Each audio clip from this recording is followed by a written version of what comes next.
este tiempo y la palabra, Señor, delante de tu presencia. Por favor, háblanos una palabra que sea para nosotros rema ahora que culminamos un año y estamos a puertas de iniciar otro año. Por favor, Señor, bendice nuestras vidas, nuestros corazones. Permítenos conocerte más y saber lo que tú nos estás pidiendo, lo que tú nos estás hablando y lo que tú nos muestras.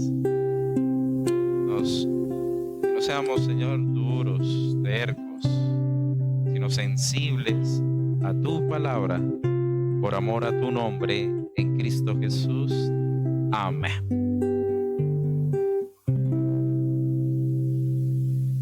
Luchas que nos cambian. Así he titulado la palabra de esta mañana. Las luchas que nos cambian. Y este año tuve la experiencia de compartir con una amiga, compañera, que tuvo una lucha durante todo el año muy fuerte con una enfermedad. Madre de 2 niñas y ella también es soporte para su casa porque tiene a cargo su señora madre. Es cabeza de hogar.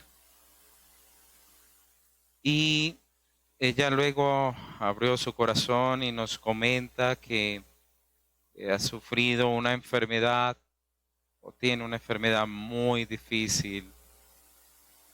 Y después de que ha vivido y pues el proceso ha venido sobre ella y ha sido sustentada, me comentaba que ella agradece cada mañana que Dios le da. Ella agradece que Dios le dé la fuerza, la vida para seguir cuidando de sus hijas y de su familia.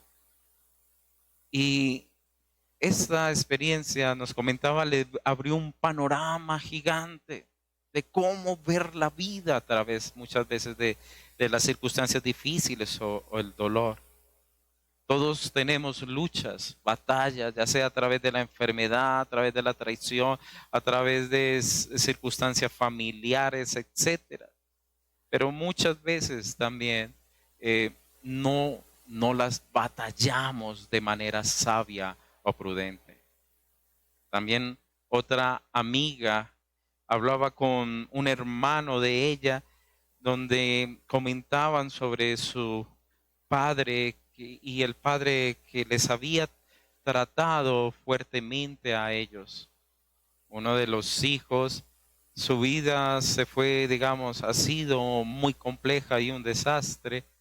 Y la vida de esta amiga no ha permitido de que las circunstancias de la dureza o el maltrato de su padre le haya menguado su capacidad de vivir para Dios.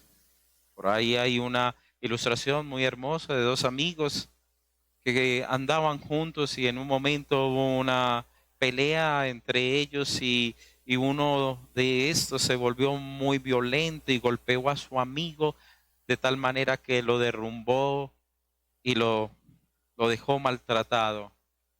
Este hombre, luego de la pelea, escribe en la arena: mi amigo hoy me golpeó. Siguieron ellos caminando, bravos y todas las circunstancias, cuando ambos caen en una trampa y esa trampa los estaba ya atrapando. El amigo que golpeó al otro salió primero, se pudo tomar de unas ramas, se escapa y luego extiende su mano y coge al amigo que había golpeado y lo levanta y lo saca de allí. Y ese hombre luego se va y en una piedra escribe: hoy mi amigo me salvó la vida. Y nosotros tenemos muchas veces en nuestras manos las decisiones de qué vamos a conservar y qué no. El hombre le decía: ¿por qué escribiste en la arena que yo te golpeo y por qué en la piedra que yo te salvé? Y él le decía: lo malo Yo lo dejo en la arena para que el viento se lo lleve y no lo recuerde. Pero lo bueno que tú has hecho no quiero jamás olvidarlo. Nosotros muchas veces a través de las luchas o lo tomamos para bien o lo tomamos para mal. Y vamos a ver que nuestras vidas vamos a tener enfrentamientos, vamos a tener choques, vamos a tener pruebas, vamos a tener que luchar. De nosotros está entonces, ¿qué vamos a hacer con esas luchas? Si esas luchas se van a volver para nosotros, entonces algo de desconfianza y de rabia y de dolor ante Dios, o es algo que Dios nos está hablando para cambiar. Nosotros hemos aprendido mucho con el proceso de el fallecimiento de mi suegro, porque aunque fueron 21 días, realmente eso fue mucho tiempo el que vivimos, alrededor de casi 6 meses, de dejar nuestra cama, de dejar nuestra comodidad, de dejar tantas cosas y dedicarnos a cuidarlo a él. Y nos enseñó que deberíamos nosotros ser menos orgullosos, respetar más. Es decir, y creo que la lección todavía falta aprender muchas cosas. Que los recuerdos nos van trayendo a nosotros y nos mostrarán cada vez más la luz. La mañana les decía a ellos que yo no tenía ni idea cómo cambiar un pañal. Les soy honesto. Eso a un adulto muy enfermo, eso no es fácil. Gracias a Dios los que inventaron la sabanita a cargar y voltearlo, porque uno lo cogía así y él gritaba y uno enloquecido cómo lo trabaja. Aprendemos de las luchas que tenemos en nuestras vidas. Cogemos de ella la riqueza que Dios quiere o estamos desperdiciando los años, tristemente el tiempo que Dios nos da. Y en la Biblia hay una lucha muy especial que nos abre un panorama de la importancia de ser transformados realmente de raíz, no solamente superficial, como que me pongo una pinta nueva, sino de allá adentro, del corazón, ese hombre interior salga a relucir, más el exterior, como dice el mismo Pablo, sea desgastándose. Si no se dan esas cosas, es difícil entonces poder nosotros completar propósitos en esta tierra que Dios nos da. Por favor, abran sus Biblias en Génesis capítulo 32, versículo 22. Y allí vamos a ver la historia de Jacob. 32, 22.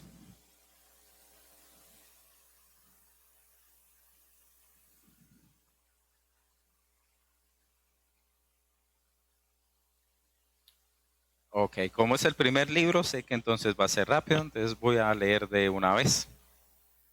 Dice así, y se levantó aquella noche, tomó sus 2 mujeres, sus 2 siervas, sus 11 hijos y pasó el vado de Jaboc. Los tomó, pues, e hizo pasar el arroyo a ellos y a todo lo que tenía. Así quedó Jacob. ¿Cómo estaba Jacob? Solo. Pasó todos el vallado. Él estaba, digamos, ese vado o ese arroyo donde él se encuentra, está, hagamos de cuenta, a este lado del Jordán, y aquí estaba toda la tierra de Canaán. ¿Listo? Él iba entonces a cruzar.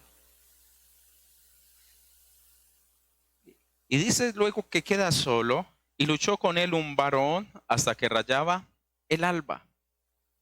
Y cuando el varón vio que no podía con él, tocó en el sitio del encaje de su muslo y se descoyuntó el muslo de Jacob mientras con él luchaba. Y dijo, déjame porque raya el alba. Y Jacob le respondió, no te dejaré si no me bendices. Y el varón dijo, ¿cuál es tu nombre? Y él respondió, Jacob. Y el varón le dijo, no se dirá más tu nombre Jacob, sino Israel, porque has luchado con Dios y con los hombres y has vencido. Dejémoslo hasta ahí. Aquí entonces vemos una lucha de un hombre con un varón que hasta ahora lo tenemos ahí relacionado con, digamos, este texto, pero va mucho más allá diciéndonos que ha peleado con Dios y con los hombres y que ha vencido. ¿Por qué esto? Porque una lucha donde un hombre gana a los hombres y gana a Dios. Has vencido. Ahora sabemos que Dios es poderoso. La Biblia dice que lo más débil, lo más fuerte del hombre es lo más débil de Dios. Es decir, hay incapacidad realmente de vencer a Dios. Pero la Biblia nos abre un panorama de tener una victoria en este aspecto. Ahora, es importante reconocer por qué una victoria y por qué esa lucha y por qué Dios permite esta victoria en la vida de Jacob. Aquí hay mucha riqueza que puede ser para nosotros totalmente relevante y nos puede sorprender y nos puede enmarcar, digamos, un cambio necesario para seguir de aquí en adelante. Ahora, estas luchas que cambian, tiene en primera instancia un panorama interesante y es que no hay límite de edad para los cambios. Ese sería mi primer punto al tratar. Los estudiosos y los académicos de la Biblia están hablando que aquí Jacob estaba alrededor casi ya de los 90 años. Algunos atribuyen casi 97, muy cercano al tiempo que Abraham llega a ser padre, a los 100 años. Es decir, uno de 100 años donde él decía, pues que ya ser papá es imposible, pero Dios dijo, no, usted tiene que cambiar, hay algo nuevo para usted. Muchas veces hemos pensado, queridos hermanos, que el árbol que nace torcido jamás su rama endereza. Eso de pronto para el árbol sí es una realidad, pero para los hijos de Dios no. Eso es testarudez cuando uno no es transformado. El que tiene el barro en las manos es el orfebre. Nosotros como barro damos esa elasticidad, pero Dios es el que tiene el poder y muchas veces nos dice a nosotros, usted tiene que cambiar y no es tarde para cambiar. Llamó a Moisés a los 80 años para que sacara una nación entera de un lugar. Como les comenté, a Abraham a los 100 años siendo padre, a Sara a los 90 quedar embarazada. Ese es el Dios que nosotros tenemos. Un Dios que nos está diciendo, usted debe ser sensible a los cambios. Porque si usted no cambia o no se transforma, perdemos mucho. Déjeme decirle, mucho, mucho del reino de Dios en medio de nuestras vidas, en medio de nuestros tiempos. Ahí aún la misma naturaleza lo determina. Las especies que no cambian tienden a desaparecer. Lo da la ley de la naturaleza. Ahora, para un cristiano, el cristiano que no cambia es un cristiano que no crece y no alcanza las promesas que están establecidas. Por ello, queridos hermanos, es interesante ver cómo el Señor ya está tratando con el mismo Jacob en ese momento. Lo lleva a un lugar solo para batallar un varón con él. Ahora nos haríamos una pregunta, ¿por qué se llega a esta batalla? Ya sabemos que Dios va a tener siempre un cambio, no hay límites para cambiar. No somos producto terminado, jamás. Está pensando en esto de los años, yo le ruego al Señor si me permite vivir un buen tiempo. Lo rico de servir a Dios es que vamos a ser vigentes hasta que nos muramos. Que me dé la capacidad de tener una muy buena mente, que me dé pues la salud. Pero yo quisiera servir a Dios.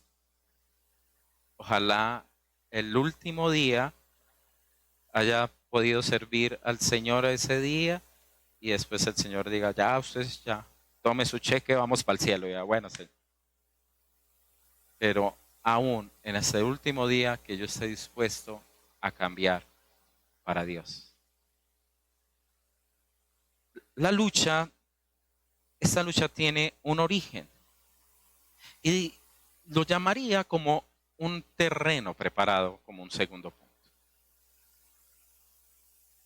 Las luchas que cambian son aquellos que nos dice el Señor de una vez, siempre va a haber cambios.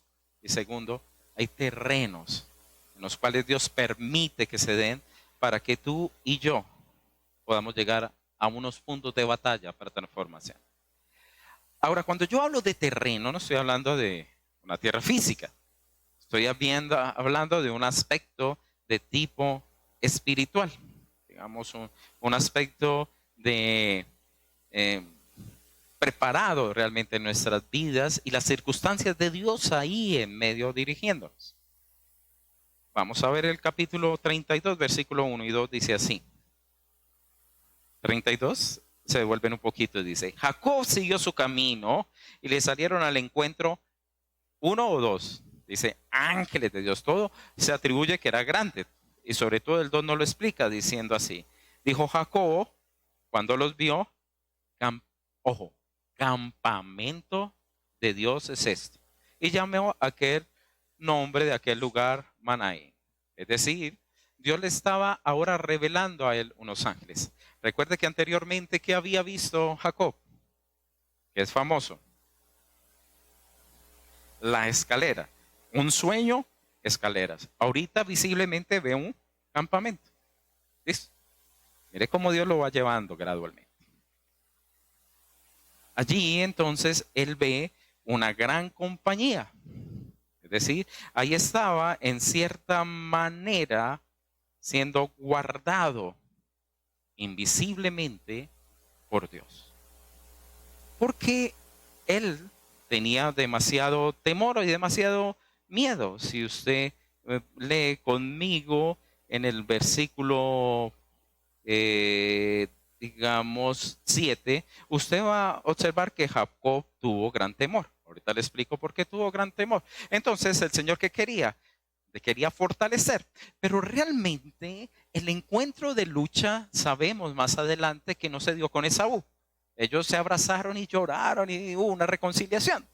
En la batalla que él iba a tener era una batalla con este varón, que Oseas declara que era un ángel y que nos da a nosotros la circunstancia de ser el ángel de Jehová, es decir, la presencia de Cristo en medio de esas vidas. Dios lo que estaba preparando era un terreno para él, para que se encontrara en batalla realmente con Dios. No tanto con Esaú. Aunque desde el punto de vista natural, digamos, él tenía temor por su hermano. Recordemos por qué fue ese temor.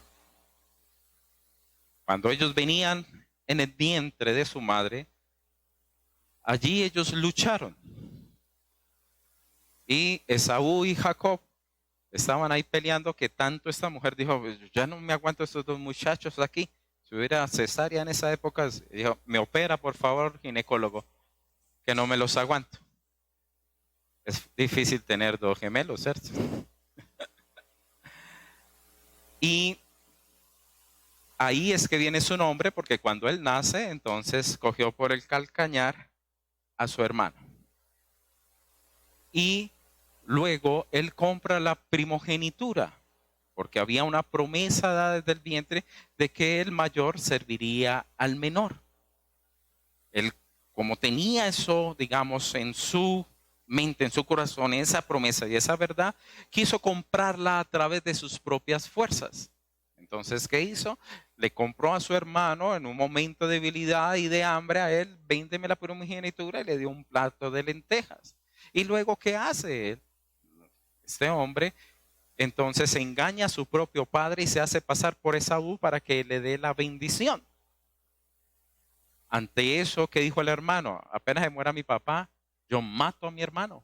Esaú estaba así de rabo y furioso, por lo cual entonces la mamá lo manda afuera y dijo, bueno, váyase para donde Labán para que allí entonces consiga mujer y haga su vida. Él se va Y ya había dejado todo ese dolor allá atrás. Haberse aprovechado, haber engañado a su propio padre por la bendición. Por eso cuando el Señor sale o él va en camino, se queda en un lugar Betel y allí es donde ve la escalera. Y Dios le estaba mostrando realmente que lo único que puede tener la comunicación entre, digamos, el cielo y la tierra es Él. Todo lo que el hombre compone, que quiere lograr, que alcanzar la bendición. Tú puedes, como están ahorita los de la prosperidad, tú puedes alcanzarlo, mi hermano, si tú te dedicas, si tú lo crees, ese hombre interior que está adentro. Eso no es posible. Son bendiciones celestiales, que aquellos que atrapan las bendiciones y las bajan, eso no es así.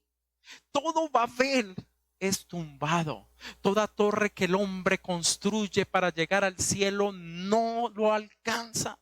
Por eso Dios le muestra esa figuración de aquella escalera en la cual el dominio de toda comunicación, porque los ángeles subían, recibían órdenes y volvían y bajaban, estaba solamente en Dios mismo. Y luego sabemos que es Cristo. Como Él engaña, es engañado. Va donde Labán y allá ese suegro le salió tremendamente mentiroso. Imagínese usted el día de la luna de miel que le cambian a uno a la señora. De esa medida, a piperrón. ¿Ah? Imagínese. Y le dice, no, pues que si no es la costumbre, ¿y por qué no lo dijo cuando arrancó? Se quiso aprovechar y luego otros 7 años más. Y luego la palabra dice que le cambió 10 veces el salario. Era un tramposo. Pero Dios le permitió 20 años de vida allá con el objetivo de prepararlo para que fuera un hombre que pudiese tener en su corazón reconciliación. Reconciliación. Por eso el Señor le dice en el capítulo 31, versículo 3, vuélvete a la tierra de tus padres y a tu parentela y yo estaré contigo. ¿Por qué? ¿Por qué vuélvete? Porque la promesa era en esa tierra. Y muchas personas por eso, hermanos, no son bendecidas en sus vidas. Porque quieren estar en la bendición, pero fuera del territorio de Dios. Eso no es posible. Por eso el Señor le dijo, allá fue, sí, multiplicado y prosperado, pero no era en base a la promesa que Dios ya quería para él, que luego se las voy a mostrar. Vuélvete, regrésate. Y eso trajo un cambio en él, porque buscó en ese territorio que sabemos, ahí estaba en territorio del reino de Dios, estaban los ángeles, pero también ese territorio busca la reconciliación, hermanos. Busca que nosotros superemos aquellos cabos sueltos, aquellos errores que hemos cometido. Conlleva que nos humillemos. Él compró la primogenitura, que significaba que él era señor sobre Esaú. Si yo el primogénito, era la forma como trataban los hermanos menores al mayor, ¿cierto? Iba a ser la cabeza de toda esa familia. Ahora mire tan especial como él comenzó a tratar entonces a su hermano. En el versículo 18 dice que los siervos cuando se encontraron a Esaú le dijeron lo siguiente: este es un presente de tu siervo Jacob. No está diciendo de tu hermano, de tu siervo. Él fue el primogénito. ¿Que envía a qué? Y mire lo que dice: a mí, señor Esaú. Y hermano, es importante que usted y yo demos señales de reconciliación, de humildad, de respeto muchas veces. ¿Cuántas familias no son divididas por el orgullo? ¿Cuántas muertes no hay? Increíble. En el día de la Navidad en Colombia. ¿Usted sabe cuál es uno de los días más violentos de nuestro país? El Día de la Madre. Aquí tenemos a un capitán de la policía, no estoy mintiendo, son los datos. El Día de la Madre es de los días más violentos en Colombia. ¿Por qué? Porque no dejamos que sea el territorio de Dios en mi vida en medio de las circunstancias difíciles que yo estoy atravesando. Y también porque a veces no me humillo y reconozco muchas veces mi error. Por eso, en ese, digamos, ese terreno espiritual donde está el reino de los cielos, donde Dios busca que nuestro corazón se humille y busque una reconciliación, en ese mismo territorio debe estar inundado de oración. Cuando usted lee conmigo el versículo 9 del capítulo 32, dice, Dios de mi padre Abraham y Dios de mi padre Isaac. Es decir, el Dios del pacto. Yo estoy orando al Dios del pacto, a ese pacto, a esa raíz. Jehová, que me dijiste, vuelve a tu tierra y a tu parentela y yo te haré bien. Él cree. Ahora, ¿qué sucede? ¿Cómo venía su hermano?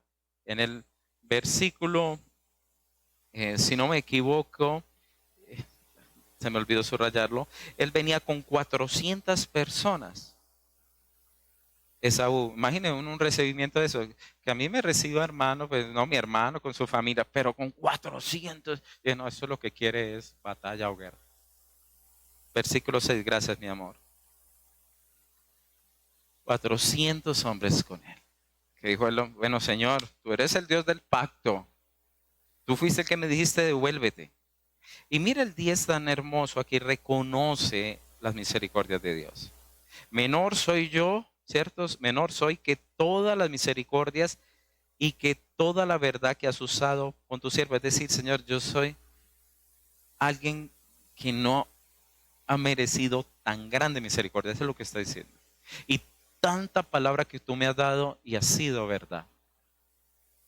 Pues con mi callado pasé este Jordán y ahora estoy sobre 2 campamentos. ¿Qué está diciendo, Señor? Salí con una bolsita y un palito y ahora regreso. Y en mi regreso ya traigo 2 campamentos. Estaba tan fructífero que le dio más de 500 animales a Esaú. Imagínense. Y él está diciendo, Señor, reconozco tu fidelidad, reconozco que yo no soy merecedor de tanta misericordia. Y le sigue rogando a él, versículo 11, líbrame ahora de la mano de mi hermano, del hermano de Esaú, porque le temo. No venga acaso me hiera la madre con los hijos. Y tú has dicho, yo te haré bien, y tu descendencia será como la arena del mar, que no se puede contar por la multitud. Y él le dijo, Señor, guárdame porque hay una promesa. Ya teniendo todo este panorama de ese terreno, es decir, como Dios trabaja con usted y yo para llevarnos realmente a un verdadero encuentro. Ya este hombre había reconocido, el reino de Dios está a mi lado. Dios ha sido misericordioso conmigo. Señor, tú me has dado a mí una promesa. Está muy bien, vamos por buen camino. Entonces, ahí Dios permite que se dé esa lucha que cambia. Y vamos a leer sobre la lucha. Sabemos, en versículo 25, que esos 2 hombres, desde el 24, perdón, estaban luchando, rayaban. Todo apunta a que fue una lucha no de espada, sino de cuerpo a cuerpo, un forcejeo. De tal manera que estuvieron toda la noche agotados, cansados. Y aquel varón de Dios, entonces al ver que no era vencido este hombre, lo golpeó, lo descoyuntó. Era un dolor fuerte porque todo se apunta que era el que era directo con el nervio ciático. Ahora, para comprender esa batalla muchísimo mejor, por favor, dejen sus piolitas ahí en esa parte y vayan conmigo a Oseas capítulo 12. Oseas se encuentra después de Daniel. Los salmos más para adelante, como unos 6 libros más, deben ser un poquito más. Listo. Ezequiel, Daniel, Oseas. ¿Listo? Bueno, versículo 2. Mire cómo Oseas nos abre este panorama de ese momento crucial en la vida de Jacob. Pleito tiene Jehová con Judá para castigar a Jacob conforme a ¿qué? Sus caminos. Es decir, por los caminos que estaban dando Judá, y él lo relaciona con Jacob, entonces había un pleito con Dios.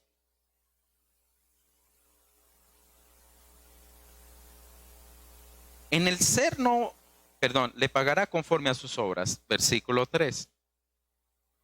En el seno materno tomó por el calcañar a su hermano y con su poder venció al ángel. Ahora, ¿quién era el varón con que peleó? Un ángel. Entonces mire que ya la Biblia nos está diciendo, ese varón que tuvo la capacidad de bendecir era el ángel. Y era un ángel en el cual no se reveló a él. 12:2. 12:3 dice así. En el seno materno, 4. Venció ¿qué? Al ángel y prevaleció. Pero ¿cómo fue la batalla? ¿Cuáles fueron las herramientas o las armas que utilizó y fueron efectivas para Jacob? Lloró, ¿y qué? Y le rogó. Y él le halló y allí habló con nosotros. Dejémoslo ahí y devuélvase y vamos a analizarlo ya con esa ilustración que nos da Oseas sobre esta batalla. Esta pelea, queridos hermanos, que se dio, fue una pelea que todo apunta que duró casi muchas horas de la noche, bastantes horas de la noche. Fue una pelea de mucha fatiga, de mucho esfuerzo. Fue una pelea donde prevalece aquí Jacob. Es decir, este hombre no perdió territorio. Este hombre no cedió ni con al desánimo, ni a la incredulidad, ni a la decepción, ni al temor. Ese hombre se quedó allí firme. Ahora, ¿cómo uno puede vencer a alguien mucho más fuerte que uno? Si uno tiene una fuerza igual. Es decir, es la misma fuerza de Dios en nuestras vidas que nos permite entonces mantenernos en pie en medio de las batallas con nuestro Dios. Por eso la Biblia dice claramente que el Espíritu Santo intercede por nosotros y nos ayuda en todas nuestras debilidades. Usted y yo no podemos mantenernos en pie en nuestras propias fuerzas, sino en las fuerzas de nuestro propio Señor y Dios. Solamente Él en nuestras propias vidas. Es solamente Él en nosotros. Él es fuerte e invencible. ¿Quién puede vencer a Dios?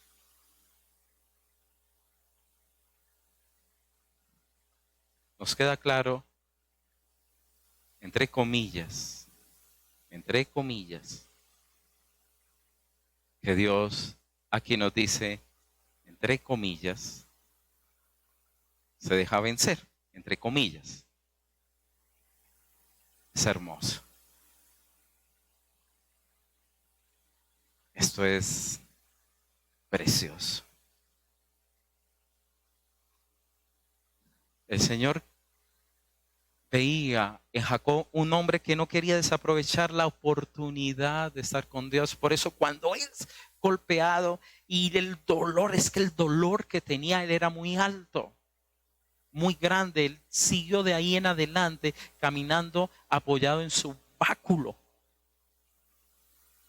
Él se fue cojeando de ahí para adelante, pero aún con ese dolor se aferró a este hombre y le decían, no te suelto si tú no me bendices. no te suelto si no te bendices. Realmente la importancia para Él no era, ay, yo vencí, yo soy el ganador, sino, yo quiero, Señor, tu bendición. No te suelto hasta que tú no me bendigas, no llenes mi vida, no esté en nosotros, o se cumpla tu palabra en mí, o tu propósito realmente en mí. Y queridos hermanos, la pelea fue ardua y fue una pelea de oración e intercesión. El culto de la mañana le comentaba a la iglesia sobre mi experiencia hace 24 años. Éramos recién casados.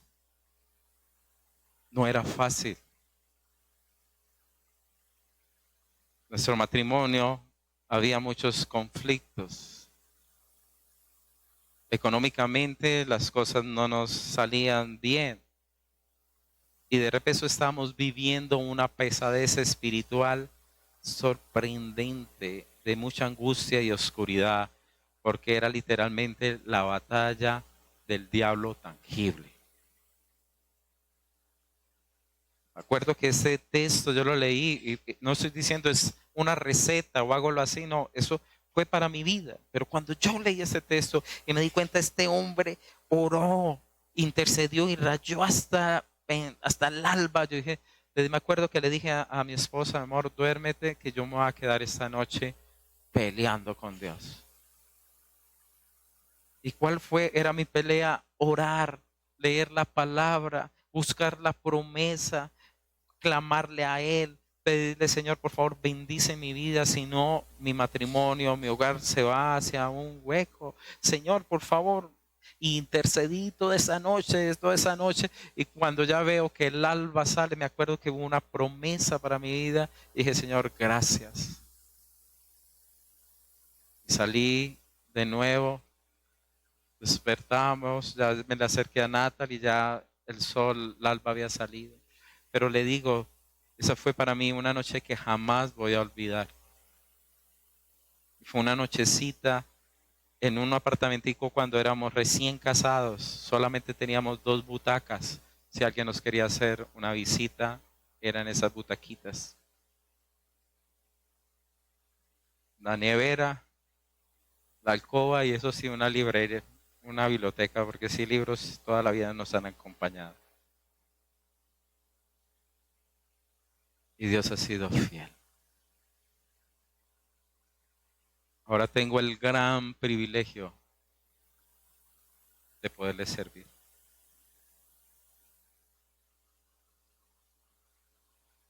Pero esas batallas tienen que cambiarnos. Esas batallas tienen que transformarnos. Usted y yo no podemos salir siendo los mismos. Ahora, ¿cuál era la bendición que se requería para la gran bendición? En el 26 él le dice, déjame porque raya el alba. En pocas palabras, este hombre le decía a Jacob, no te conviene que salga el sol. Tremendo. Señor es hermoso, hermanos.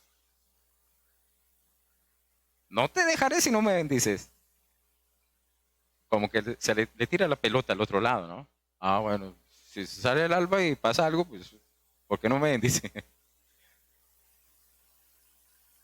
Porque la palabra dice claramente, no me verá hombre y vivirá.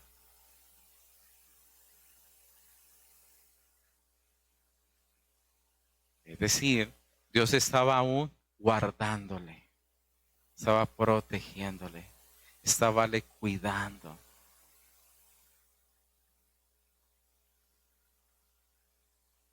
¿No le parece hermoso, hermanos, que tantas veces hemos errado en nuestras vidas y hemos cometido cosas tan graves que somos dignos de ser aplastados por la justicia y Dios no lo ha permitido?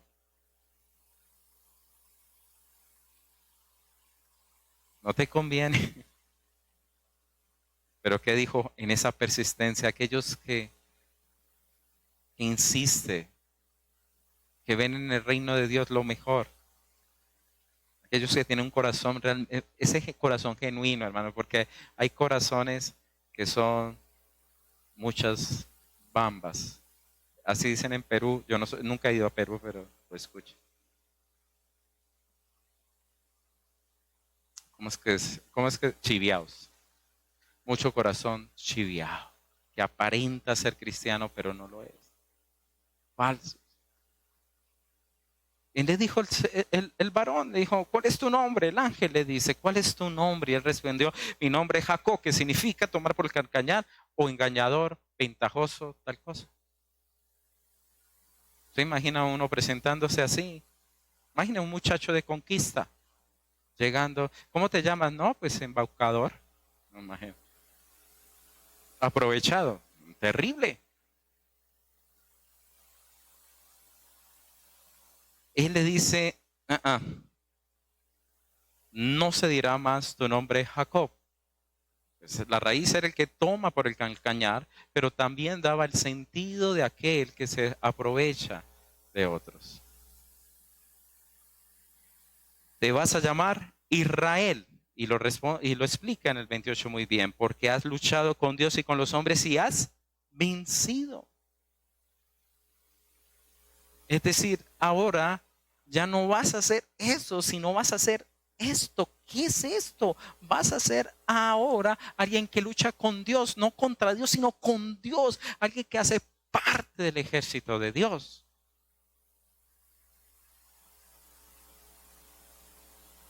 Por ello, Él nos sale lo mismo. Y Él le pregunta luego, Jacob, declárame tu nombre. Y el varón le dijo, ¿por qué me preguntas por mi nombre?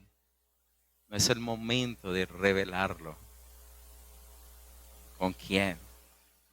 Tú y yo tenemos la gran ventaja de saber que aquí ya era una teofanía, era Cristo mismo allí. Por eso vamos a entender la batalla. Y llamó Jacob aquel nombre Peniel, que significa el rostro de Dios. Vi a Dios cara a cara y fue librada mi alma. Dijo, me salvé. Estuve con Dios y no he muerto. Y cuando había pasado Peniel, le salió el sol y cojeaba su cadera. Y qué belleza, hermano, cuando a uno le sale el sol después de una batalla en el Señor y comienza uno a ver las cosas claras. Señor, gracias. Pero lo más importante, cambió el caminado. Cojeaba. Porque se acuerda que Oseas nos decía que había un pleito por los caminos que se tenían. Y si usted y yo no cambiamos nuestra forma de caminar, hermano, nuestras vidas, entonces no podemos avanzar a donde Dios quiere que nosotros vayamos. Salte conmigo al capítulo 35, versículo 11.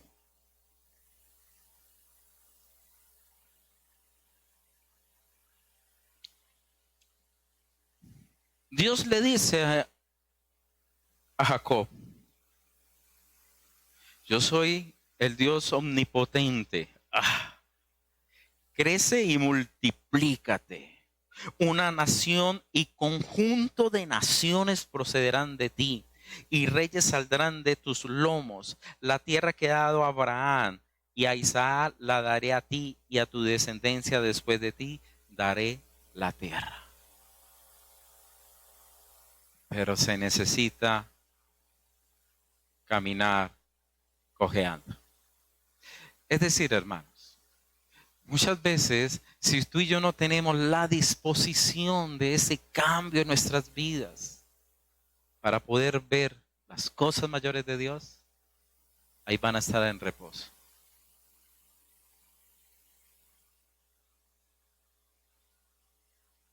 Y muchas veces no se alcanzan porque usted y yo somos testarudos y duros de corazón. Por eso no entrarán en mi reposo. Sé que es espiritual, hermanos. Sé que eso es de Dios en el corazón de una vida. Sé porque Dios lo ha sembrado en otros. Pero cuando uno tiene una flor que ama, si uno no la cuida, le echa agüita y la protege, no sobrevive. Dios ha puesto en nosotros el querer tanto como el hacer, pero nuestro corazón tiene que ser transformado y cambiado. Nuestro corazón tiene que ser totalmente volteado y renovado. Tenemos que bajar nuestra cabeza, humillarnos, dejar nuestro orgullo, dejar nuestros propios métodos, dejar de construir nuestro Babel y permitir que la escalera al cielo sea la que me comunique. Es importante poder descansar en la obra majestuosa de nuestro Señor y nuestro Salvador y nuestro Redentor. Ahora, yo les dije allí que Dios era hermoso y precioso. ¿Cómo Dios puede ser vencido? Podríamos concluir. ¿Cómo pudo ser vencido por un hombre?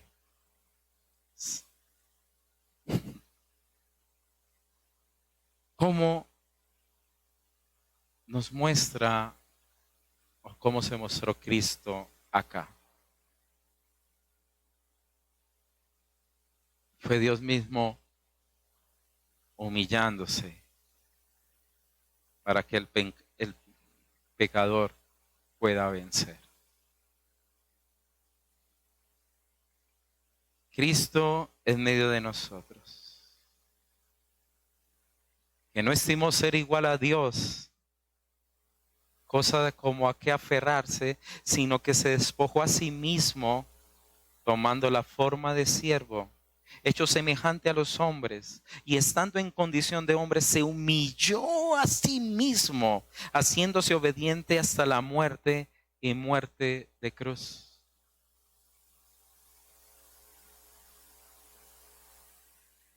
Por eso, cualquier débil y errante, como un Jacob en ese momento, puede acceder a la promesa más grande que hay. ¿Y cuál era la promesa más grande de Isaac?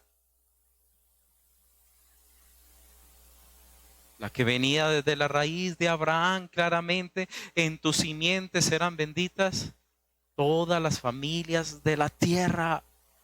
Se estaba completando ello, y esa es la promesa que usted y yo podemos tener. ¿Cuál es la mayor de todas nosotras? Si nosotros queremos linaje, ¿cuál es el mayor linaje para usted y para mí? Pues Cristo mismo es la descendencia maravillosa que usted y yo podemos, queridos hermanos, adquirir en nuestras vidas. La promesa está allá misma. La tierra que te daré a ti, la que le prometí a Abraham. ¿Cuál es la tierra más preciosa para usted y para mí? La nueva Jerusalén, habitar con nuestro Dios por toda la eternidad. Allí está la misma promesa. Ese varón que peleó, ese ángel que peleó allí, es ahora nuestro Cristo totalmente revelado a través de su humildad y su humillación en la cruz del Calvario. Podemos acceder a estas benditas promesas por Él claramente. ¿Por qué? Porque nos prometió: no te dejaré y no te desampararé. Usted y yo tenemos que aprender a abrazarlos, a mantener firmes en Él, a batallar en las áreas de nuestras vidas donde necesitamos ser transformados para poder, hermanos, ver ese linaje y esa tierra prometida. Estamos acabando un 2019, quedan unos pequeños días, unas cortas horas. Yo le preguntaría a usted, ¿qué luchó este año? ¿Qué le está diciendo el Señor? que usted debe aceptar? ¿Qué muslo fue tocado en su vida por Dios? Por favor, persevere, luche, busque en oración a Dios. Muchos van a estar con la familia y yo lo entiendo. Yo le entiendo la importancia de compartir. Con mi esposita tuvimos un 24 inolvidable. Como no teníamos tiempo, la tica nos suplió y nos permitió estar hasta las 8 de la noche, 7, 8 creo. Y dijimos, amor, vámonos para el Éxito y comámonos un plato de los de Navidad ya los dos. Y compartamos nuestra Navidad. No tiene que ser las 12 de la noche, no tiene que ser la 1. No, hermanos. Lo importante que era. Y después lo compartimos con nuestro viejo. Ella está a la 1 de la mañana y yo quedé de ahí en adelante con él. Queridos hermanos, aprovechemos esta época. Perseveremos, apeguémonos a Dios a buscar eso. Bendiga por favor cabezas de hogar, sus casas. Bendígale, Señor. ¿Qué batallas vivimos? Analicemos este año. ¿Qué me pides a ti de nuevo, Señor? Que camine. ¿Qué es el nuevo caminar que tú tienes ahora para mí? Hay un panorama grande y precioso en Cristo Jesús. Un año que se abre. Un año que inicia. Bendito Dios si me dice John Edward, Natalie, para caminarlo de esta manera. ¿Eso no le parece eso precioso? Pero hay que tener nuestros peñeles, hermanos. Muchos se van en un corre-corre buscando que la lechona, que tal cosa. Y está bien, compartamos. Pero saque tiempo a lo más trascendental. Saque tiempo para Dios. Y cuando compren la lechona o el tamal, no se olviden del pastor.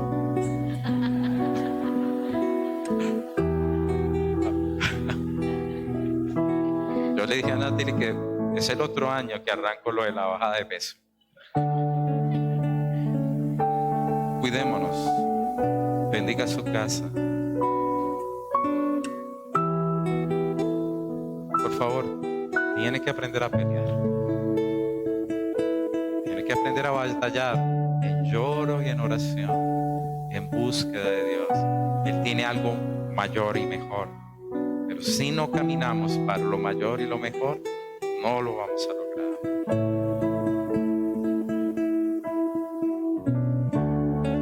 Hermoso nuestro Cristo, que permitió esa cruz para que tú y yo tuviéramos su bendición.